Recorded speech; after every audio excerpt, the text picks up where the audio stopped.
LSU has fired Brian Kelly one day after a 49-25 loss to Texas A&M that I was at. That stadium had emptied out in the third quarter. Fourth quarter was mostly Texas A&M fans. It was an ugly scene. Lots of fire Kelly chants. I wrote after the game, Brian Kelly looks like he's out of answers and he may be out of time because everybody in Louisiana has checked out on him. And when I say everybody in Louisiana, I mean everybody in Louisiana. Yeah, the governor tweeting about ticket prices going up, and That was wild. lo and behold, the governor is involved in the discussions of what to do with Brian Kelly and his buyout. He has a $53-ish million buyout he is owed. LSU says they are negotiating that TBD because the buyout is $53 million, but it's over like 6 years, paid monthly, and it's offset if he gets another job. So that could go down. So we'll see what they end up coming up with. But in terms of Brian Kelly in LSU, he leaves Notre Dame for this job in a stunner in 2021, right after Lincoln Riley said he was not taking the job because he was going to USC, which he didn't tell. Yeah. And Kelly's pretty open, like, I'm here to win a national championship. He didn't feel like he could do that at Notre Dame. The previous 3 LSU head coaches had won a national championship. And instead, Kelly wins 10 games and 10 games and 9 games, but he doesn't get an SEC championship. He doesn't get close to the college football playoff. Doesn't get close to a championship, and now he's gone. What do you think about Kelly's tenure? I think it's from a 30,000 foot view. I think it's fascinating that he left for those reasons, which were pretty clear. And his replacement in Marcus Freeman ends up in the national championship last game. I don't know that I'd call that irony. I don't know what I'd call that, but I would call that, in Brian Kelly's eyes, cruel. It just seems crazy to me that that's the case. But I think a couple things here before we get into the larger picture. And I'm curious what you think about this, Chris, because I think a lot of this is just, it didn't seem like LSU fans liked Brian Kelly. You know, you had like the family thing, which was like a meme, but also it was meaningful because it felt so inauthentic to who he was and to who we had known him to be. And if you win, it doesn't really matter. But I think when you lose, there is so much less patience. You think about how Nebraska treated Scott Frost, how how lots of programs treat people that they love, that they have a feeling for, that, hey, I don't just know you. And it felt like he was a bit of a mercenary coming in there, and it was kind of joyless on both sides. And so when it seems clear that, hey, you're not going to take us to where we want to go, they're going to cut bait. He didn't win. He wasn't a disaster. He did win a Heisman Trophy at LSU. You know, he brought that there with Jaden Daniels to say nothing. Jaden Daniels won that. Sure, but you get what I'm saying. Like, it's I don't know that you could color his entire tenure as like this grand failure. It just that's wasn't the good thing. enough.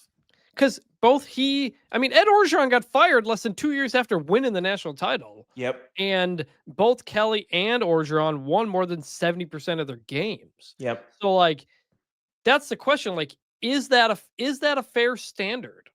In a time now where the top of the sport has been flattened so much, and a Vanderbilt and Indiana and Georgia Tech can get in the top 10, and an Ole Miss can be a national title contender, like, do we think that's a fair standard that you have to win? You have to be in the playoff every year and compete for the championship.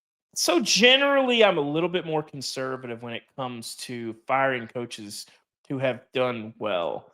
But if there is a place where I feel like you've gained a little bit of leeway in doing that, it's probably LSU, because there are so many baked in advantages there even in the NIL era. Like, this is the same program that just had the number 1 transfer class in the country. For all the headlines that Texas Tech earned for what they did in the portal this offseason and all the oil money that they flooded into the portal, LSU's transfer class was more highly rated. And so there's a lot of talent there. Obviously, you can throw a rock from Tiger Stadium and hit 2 to 3 310-pound defensive linemen that can move. And an 800-pound live tiger, which I did see. Tiger was Mike in the building. I forget where they're at with the live tiger. No, they're not doing it in the stadium, but his habitat is, okay. His habitat is just outside the stadium. I did find cage that they put that one tiger in, though. Not very big. That was a imposter tiger. That was actually a fun saga last year that Brian Kelly was mostly uninvolved with. And so fair, I don't know. I don't think fair has anything to do with it. I think you'd get a different answer if your name is Brian Kelly or if your name is, if your name's got an EAUX at the end of it. So I think LSU can do better. I do. There's a lot of like Penn State. I'm not sure that Penn State can reliably say that they're going to do better than what they had with James Franklin. I think the odds of that program getting worse are much better than the odds of that program getting better. With LSU, I don't know that I think that's true. So fair or not, no. But I think this is a gamble that I probably would take if you're LSU. And I do think like the personal dynamics play into it as well. I just people don't like when they're watching their team play and things are going poorly and the head coach is screaming at assistants, on the line with that's just not what people that you're just not winning when that happens. I would say in terms of the Brian Kelly culture stuff, the culture he didn't fit in was that he didn't win enough games. That's ultimately what it was. Sure. All that other, but I'm not all talking that about other even stuff, culture. I'm just talking about they don't know you and like you, and I think no, but that they is will a like, big but thing. they will like you if you win enough games and you don't. I mean, they loved Ed Orgeron. He got fired less than 2 years after winning a title. He's That's of fair. them. That's what I'm saying. So like, the guy who beat his ass, Mike Elko, 2 years in a row, Texas A&M. He's from New Jersey. He's not a Texas guy. That's Chris. But that's different. He came there when he took that job. They knew him. You were the defensive coordinator when we had the best year that we had outside of Johnny Football. And so when you come in, you come in with that baked-in capital. Brian Kelly had no capital with these people, and so yeah, he beat Bama. He got him the SEC championship in year one. People were like, okay, that's a good start. And then it never got better. You wasted the Heisman Trophy with an average season, and then you've kind of taken steps backwards. They got no patience for that.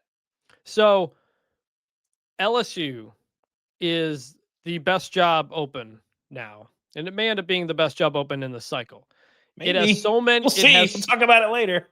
It has so many built-in advantages that not a lot of other places have. For one, you're in a talent-rich area in Louisiana, but not only are you in a talent-rich area in Louisiana, almost every kid who grows up in that state wants to go to your school. It's one of the few places left where kids really do commit to the school and not the coach. LSU has the number one player in the country, or top 5, depending on how you rank it, Lamar Brown, committed in this next recruiting class. He goes to school on LSU's campus. Like, I don't like that's what's going to be a lot of people thinking, oh, these LSU prospects, you got to go get them. LSU's always getting, 10 of the top 15 kids in the state. And that's just always going to be the case. And so that next coach will come in and will be able to put together a pretty good recruiting class whatsoever. The roster spending has increased dramatically. Brian Kelly said they spent $18 million on the roster. That was like triple what they had done the year before. So they have finally caught up on that front. You've got the tradition, you've got the stadium, you've got everything. You've got the track record of national championships being won. You have a football family there that is very unique and unlike a lot of other places. So while Penn State's open, I rated Penn State an A job. I rated Florida an A- job. I think they're ultimately really close. I have LSU as an A job, not an A plus because of the university kind of situation going on, but it's like this is top 5 job easy, maybe top 3 job. What LSU has built in.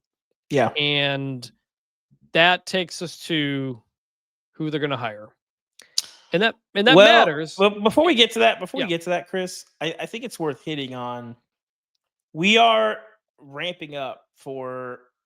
Would you say that we are headed for the craziest coaching carousel of you and I's lifetime? Yeah, probably. I mean, 2012 was a big one. 2021 was when Brian Kelly and Lincoln Riley did all that. 2023 ended up being very big with a lot of buyouts like Jimbo Fisher and stuff like that. But yeah, in terms of the trickle down and where this could go, this will be the most expensive carousel ever. This will Mhm. be perhaps the widest ranging carousel ever because nobody can afford to be bad for a minute. Your fans will check out on you quicker than ever. When the fans check out on you, the checks stop coming and you need every single dollar that you can, and nobody can afford to slip up at all. And that is leading schools to get very, very desperate. And that is going to Yeah. lead to some very interesting moves at a time when, by the way, we have a 12-team college football playoff where a lot of the top candidates might still be coaching in it. And that's a Yeah. new part of this that's going to be very different. So I have no idea where a lot of this is going to go. I just think we're going to be in an interesting place where, I saw people joking about, how Lane Kiffin's going to coach 4 teams next year. And there's some truth to that, in that the number of attractive openings far outpaces at this point the number of like coaches who, when their school hires them, will be happy with that hire. And I think Mhm. you're going to get some weird hires. I think you're going to get some underwhelming hires because the pool of candidates is pretty thin, and the pool of jobs is already pretty deep and growing deeper. And I'm interested to see. I think you're going to get some guys who are maybe not ready for some big jobs that they get. And I'll be interested to see like that James Franklin, if Brian Kelly wants to coach again, if Jimbo gets back in, those guys sitting at that second and third tier job, the retreads we've seen kind of go various ways. Tom Herman failing at Florida Atlantic was kind of surprising to me. But I Well, think some of these that's a little bit guys are, different. That's different. A group of 5, it's a whole well, other sure, but deal. I'm just saying, Like like, James I thought Franklin, he like was James sitting ready James to go. Franklin's getting fired coming off a semifinal appearance, and Yeah. Brian Kelly's coming off of winning 70% of his games. Like these are coaches who like didn't tank a program. Yeah. Like they're And they're doing coaches what that when you 90. talk to coaches in the field, they might not love them personally, but like a lot of the coaches that have been fired this year, you will not hear coaches talk a word negatively about them as football coaches, for sure. Correct. So that takes us to the candidates. Well, we'll see. Candidate list. I've talked to a bunch of people in the industry throughout Sunday to try to figure out like what works, what makes sense, what could happen. And I think we start with Lane Kiffin, Mhm. who a week ago everybody shoes in as the top candidate for Florida. But suddenly LSU is open, and we think LSU's a better job. And also, Lane Kiffin beat Oklahoma, and Ole Miss is probably going to the playoff, which means you're coaching into mid-December, maybe into January if they like win some games. Yep. He is going to command so much money at a time when everybody knows there is way too much money being committed to coaches. But that's capitalism, that's leverage, that's Well, market. I'll tell you, Chris. Listen, if I'm a coach, for the longest time, you had to spend money because you're pretending to be a nonprofit. All this stuff. A lot of these coaches like don't get to really enjoy all this money. And I gotta tell you, if I'm thinking about it, do you want to make more money than the coach you think you're better than for an ego thing, or do you want to Yes. make $6 million and throw 4 or 5 more of No, that million into the players? here's the thing that I'm telling you, these it seems like if I was a coach getting ready to walk into a big job, I would think real hard about that. it's true, but at the biggest jobs, it's not. The biggest jobs, the Penn States, the LSUs, they will spend everything and they will find every dollar that they can to do it. So you will get paid more money than anybody could ever imagine, and you'll have the money for your roster. If you're in that second tier type of job, your Arkansas, your Oklahoma States, yeah, that is where that starts to come to effect. But the very top, that's not going to happen based on the agents and coaches that I talk to. They say no, these biggest schools are going to keep spending. They have to keep spending because you need the coach. Because if you don't get the right coach or the roster, like you're done. We've seen what one good coach can change things with Kurt Signetti and Clark Lee and Brent Key. And so if you have the right, if you think that's the guy, you will do everything it takes. So like Lane Kiffin, like, is there anything more to say other than just like he's clearly really good, he's really improved, everybody's gonna want him, and nobody knows what he's gonna do because he's Lane Kiffin? Yeah, I mean, we talked last week. Like, I think Florida is probably a better job than Ole Miss, probably, but in the NIL era, I think it's a reasonable debate, and you have all that capital built up. But I think if LSU comes calling, I'm not sure how you don't One make might that say jump if you're Lane Kiffin. if it's if getting calling from Baton Rouge is what you're Yeah, saying. something like that. So If I'm Lane Kiffin, I would think really hard about the Florida job. But LSU, I don't know that I would think that hard if I was Lane Kiffin. so after that, it's like we don't know. I mean, Eli Drinkwitz at Missouri. He might be like the number 2 option at a lot of places, but I think we'll end up with a very good job. He's done a really good job at Missouri, and now you're at a spot where the advantages Missouri was kind of ahead of the game on a couple things, but now everybody's caught up. He's done a very good job there. Florida makes sense. Maybe LSU. I think he could maybe even fit at Penn State if it came down to it. But Eli he's in the SEC. It makes sense. Clark Lee, Vanderbilt. He beat LSU a couple of years ago. He's built a good SEC team. They're in the top 10. I think that would make a lot of sense. He's kind of that steady hand type of thing. Yeah, but here's the thing: is when he talked about building a winner at Vanderbilt and building something sustainable there, and there's the alma mater piece of it as well. You can call it delusion, you can call it self-confidence. I think he believes that. I don't Yep. think he's thinking it's really hard to sustain at Vanderbilt, even though it's really hard to sustain at Vanderbilt. We've seen a lot of like Derek Mason had it going for a little bit there until he didn't. James Franklin obviously capitalized on a nice run there and got the Penn State job.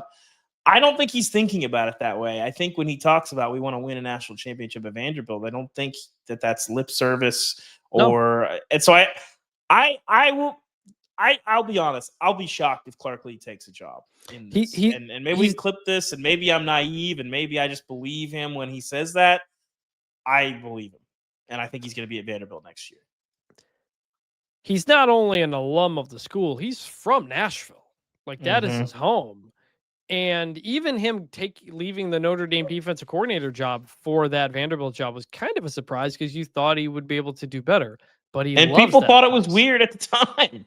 And Nashville is blowing up in such a big way with so much money coming into the city that all of a sudden all these people are going to want to get their hands in on Vanderbilt football, and you can find the money. Now, we haven't seen him do it without Diego Pavia there, so that's a kind of big. You don't know. It's not like he's been doing this, changing it up. But I don't know if he'd leave.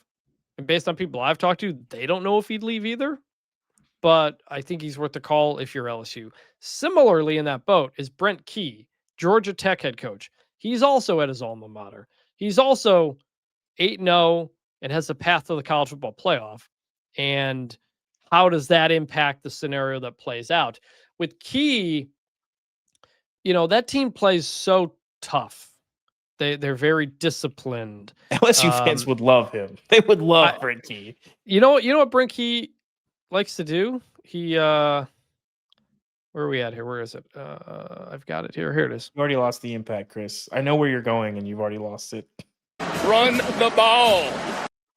It was higher up on the list of drops than I thought it was. I was looking too low. But like he instantly took over for Jeff Collins and like boom, like got them like competent. And he's nearly beaten Georgia twice. He's played them competitive. So, some people are like, look, how much of that is Buster Faulkner, the OC? How much of that is Haynes King? Kind of similar to the Diego Pavia thing.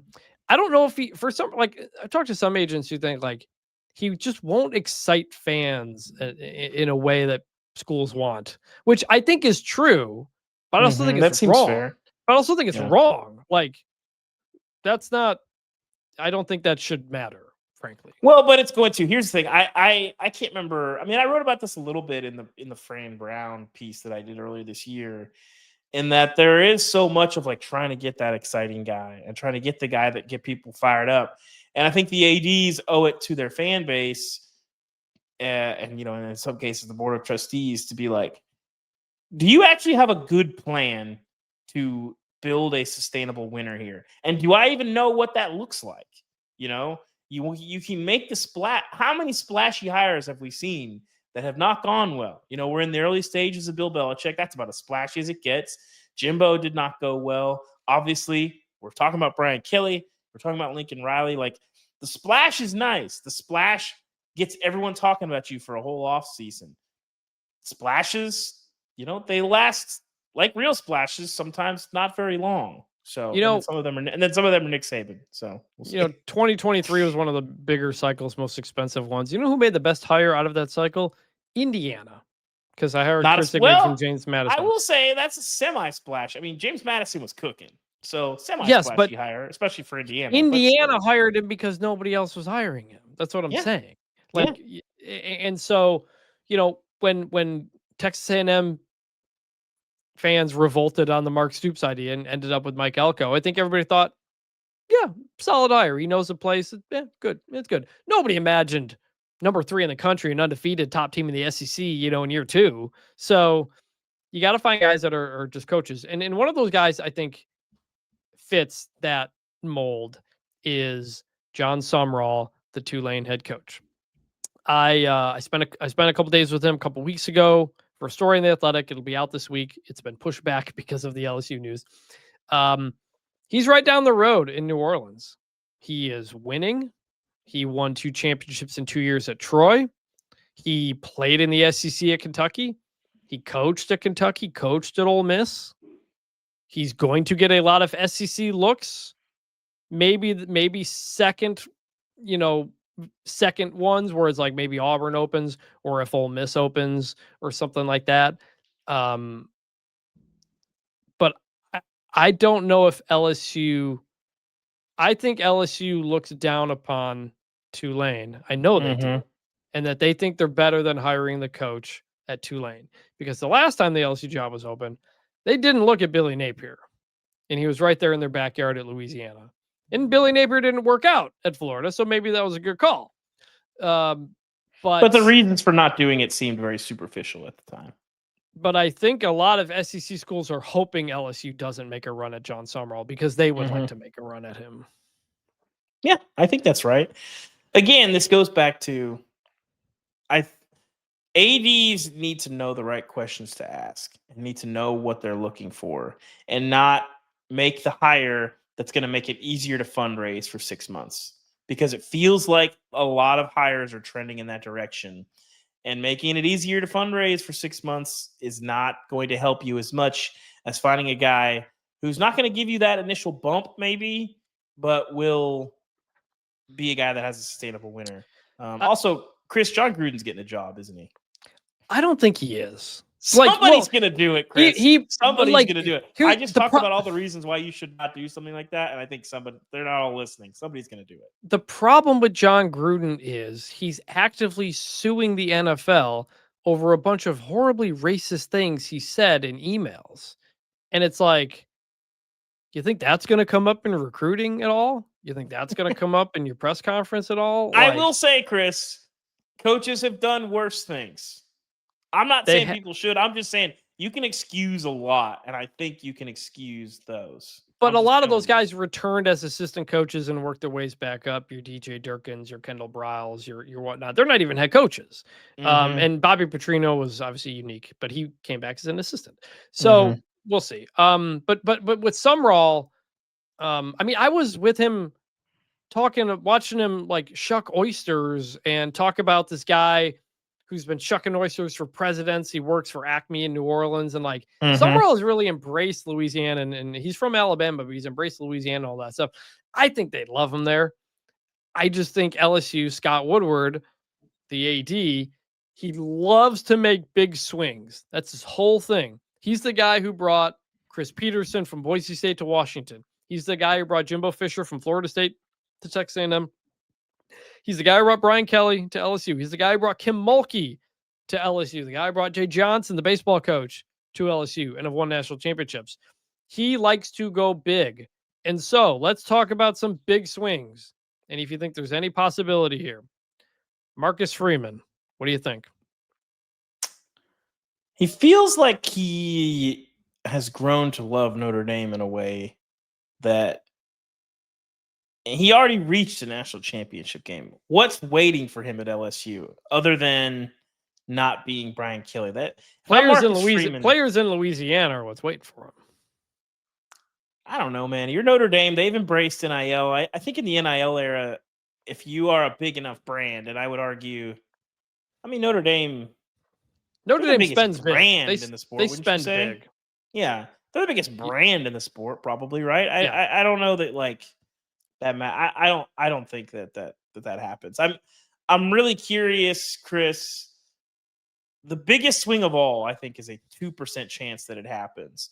But I'm curious if like Saban has to beat people back with a stick in It's this funny. search. It's funny. He said on McAfee's show, I think on Friday, that I believe him. I don't think he has any interest in doing that he this, doesn't want to especially come with the back way to. that things are now. He said he doesn't want to come back to coaching. He also said Miss Terry sees the numbers and sometimes thinks he should. He joked about that. I felt that one. You make the call. You definitely Yeah. do.